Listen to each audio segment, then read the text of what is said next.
When Emma got the message that her husband, Daniel, had returned early from his work trip, her heart nearly stopped. She was at her friend's cafe when the text popped up on her phone. Landed early. Can't wait to see you tonight. A wave of panic hit her like cold water. She wasn't supposed to see him for another 2 days. 2 days she had planned to spend with someone else. Without finishing her coffee, she rushed out of the cafe and jumped into her car. Her hands were shaking as she drove home. The streets blurred past, and her mind raced with fear. She knew what this meant.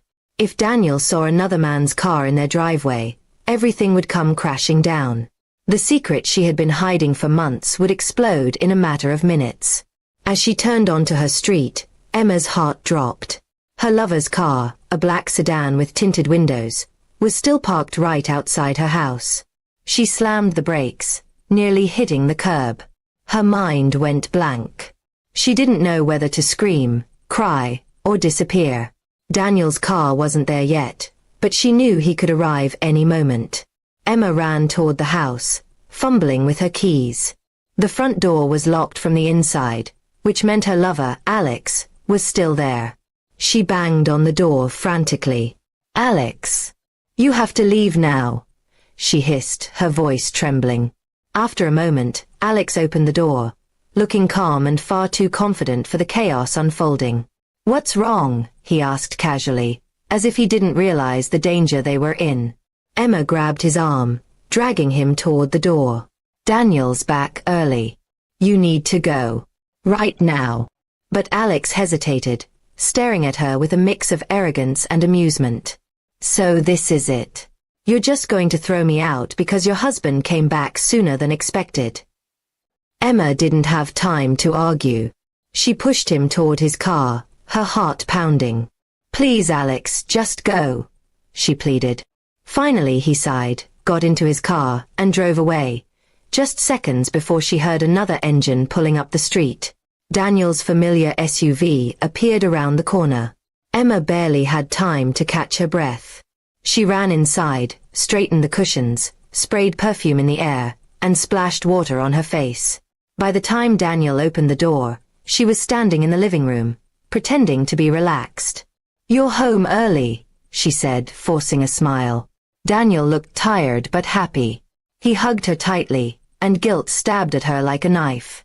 "Yeah," he said. "The meetings ended sooner than expected. I missed you." His words burned in her ears. She couldn't meet his eyes.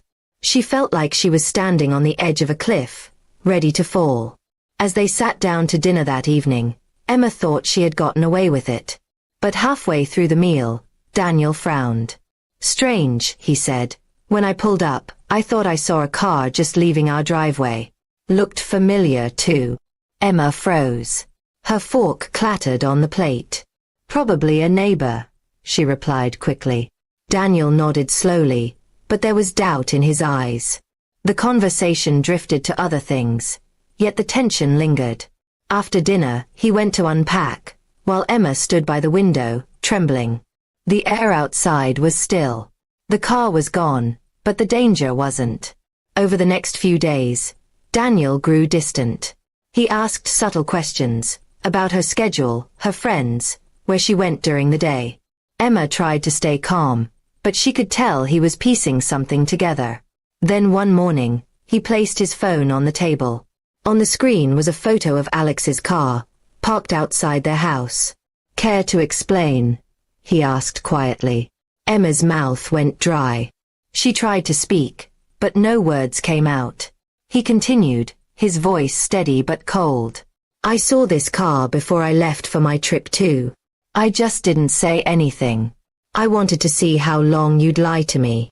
Tears filled her eyes as she reached for him, but Daniel stepped back. "I trusted you, Emma," he said. "I worked hard to give us a good life.